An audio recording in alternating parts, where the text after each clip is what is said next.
Well, a city in Pennsylvania is removing a park bench with a religious quote in order to placate angry atheists. A public park in Oil City features a bench which was donated in 2003 by the local branch of the VFW. The bench bears the phrase, "Men who aren't governed by God will be governed by tyrants." Nobody seemed to be bothered by the bench until the secular lobby struck. American Atheists sent a letter demanding the removal of the bench, and the town complied, fearing the cost of litigation if they didn't.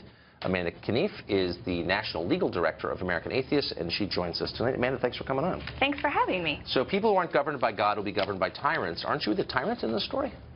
I think we are the folks that fight for equality for everyone. And when this bench was put with a veterans memorial, it was demeaning to anyone who's a non-Christian veteran. Well, it's not just Christians who believe in God. Virtually everyone but you and the Buddhists believe in God. So why just Christians? So about 25% of military enlistment either claim no religious preference or are atheist or agnostic. So the idea is that the word God is offensive. Just the appearance of the word God is so offensive to those who don't believe in God. Not the word God, but the fact that, you know, assuming that if you're not a religious person or a Christo-Judeo person, that you're going to be governed by tyrants, dismisses the morality and the compassion that many of our veterans and our soldiers have. But just because they don't believe in God doesn't mean that they're not good people. Nobody's suggesting that. Look, this is a park bench in a town that's down on its luck. It's lost population for almost 50 years.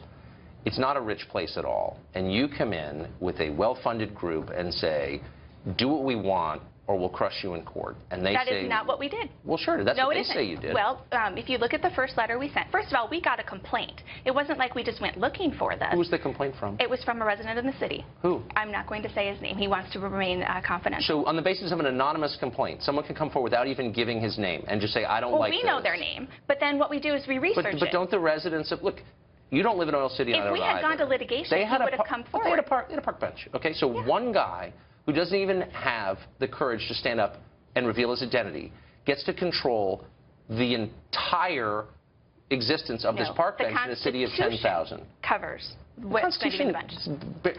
Has nothing to do with this. I mean, the First Amendment prohibits... This bench had nothing to do with veterans either. But was the bench establishing a state religion? I think because it was on the city park and the city had put it there and agreed to accept it, that they were saying that anyone who is a veteran but doesn't believe in God is someone who's going to be ruled by tyrants. Again, dismissing the compassion and the morality that comes from Okay, so they said something that you don't agree with, which is okay. Lots of things that the government says I don't agree with, but this is not an establishment of a state religion, so the First Amendment doesn't... According to the Supreme Court, when you put something like there and you don't open it up to all points of view... No, the Supreme Court didn't say that, and that's why our currency continues to have "In God We Trust" on it. That's why the President, members of Congress, federal judges are all sworn in, and they shouldn't invoking God. But I'm just saying, we live in a country where the U.S. government uses the word God all the time. And the Supreme Court has said that that is ceremonial deism. And we still fight that. We still think it's wrong because it dismisses... But why not pick on the currency? Why pick on this kind of down and out... No, but basically the point is you come in here and you crush the little guy. We're not crushing the little guy. Of course you are. What are the people who want to sit on the bench in the park? We offered to pay for a brand new bench. Oh, really? And what would the bench be like if you had... We told them that if the VFW would pick out a different quote that was actually appropriate to veterans, we would pay for a brand new bench. But you wanted to put from American Atheists on we wanted to put somewhere on there just a little plaque that said paid for by American Atheists. Oh, so you're putting your religion on the bench, but isn't that an insult to people who believe in God? Why are you not violating the First Amendment? You said that they can't have... We weren't making any kind of statement about what veterans Sure, you said American Atheists. They had the word God on there, and the word God was offensive to people who don't believe in God. Not the word God. It was the phrasing of those who don't believe in God. It's a very old quote. Okay, so you're just talking about, you know, ideas and things. If you may feel that, but you're a Christian, and people who aren't Christian look at that and don't feel the same way. I get your point, but you're violating your own principles because you're saying you wanted to replace the bench that you claim is a representation of Christianity with a bench that has an explicit statement about atheism, which is, of course, its own religion. No, we didn't want any explicit... No, but you said you wanted donated by the American Atheists. That just says where it's from. We wouldn't have a problem with the VFW putting it on there or somebody else saying they paid for it. The statement itself would have been... But your name itself is a statement. I mean, look, the quote is not an endorsement of any religion. So part of the, well, that's your take on it, but we believe it is. Okay, well, having a bench that has American Atheists on it, doesn't that make non-atheists feel demeaned? I mean, look, here's the point. This is not about making a group of people feel included. It's about crushing people. No, it's not. Who are of course it is. No, it isn't. Then why aren't you doing this, I don't know, to the federal government? I mean, the President of the United States... several organizations, and we all have ongoing lawsuits about how churches get special tax treatment, about how they don't have to have transparency, about how preachers get a special deduction on their mortgages and their homes. There's all kinds of What things. What about the Declaration of Independence? What about it? Well, it contains the word God. No, it doesn't. It says creator. Okay, that is a synonym for God.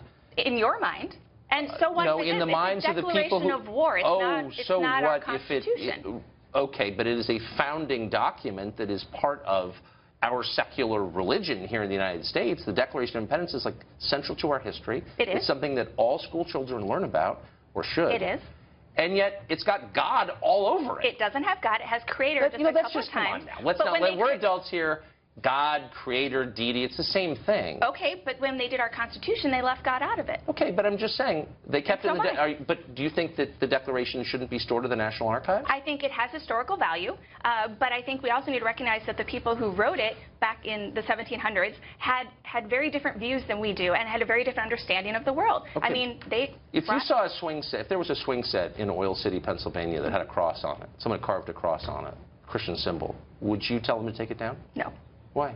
Because unless the city approved it, or it's graffiti. No, I wouldn't. I would hope that. Okay, what if the city had a swing set that just kind of had a cross on it? What swing set would have a cross? Well, I don't know. It's a Christian symbol. I mean, the point is, look, no one was being hurt. And but that's your point of view. There were people in the town, veterans, who did not like it. Who were they? I'm not going to give their name. Okay, then if you won't even tell me their name, you're telling me that I need to believe there's a large group of people or any people offended by this, but you won't say who they were, and yet you took... There are a lot of people who say they liked the bench. We know their names because they're willing to stand up and say it. But on the basis of what you claim is an anonymous complaint, nobody gets the bench. Well, the bench is actually now at the VFW site, so it's still there, and people can still visit it. But last question, why hassle people? I mean, the bench wasn't... I mean, let's just be totally real. There are a lot... In a country where every senator swears in on the Bible, you're hassling some little town in Pennsylvania over a place people like to sit. Not all members of Congress swear on the Bible. Many of them use the Constitution or another faith tradition. Or the Quran or the Torah. Okay, but religious documents. Why are you bothering these people in this little town? Why do that? Because someone came to us and we thought that there was a constitutional issue, and the city agreed because they removed it. Okay. I just think it's awful that people anonymously can hurt other people without standing up and saying who they are and what they believe. I think it's awful. The threats that we got when we did this... Whatever. You're coming on here and saying what you think, but you're claiming that some anonymous guy, like, hassled this little town, and he doesn't even have the courage to say it to the face of his neighbors, and I just find that deplorable. I'm sorry, but we have a reason why he came to us. Well, thank you for joining us. Thank you for having me. I appreciate it.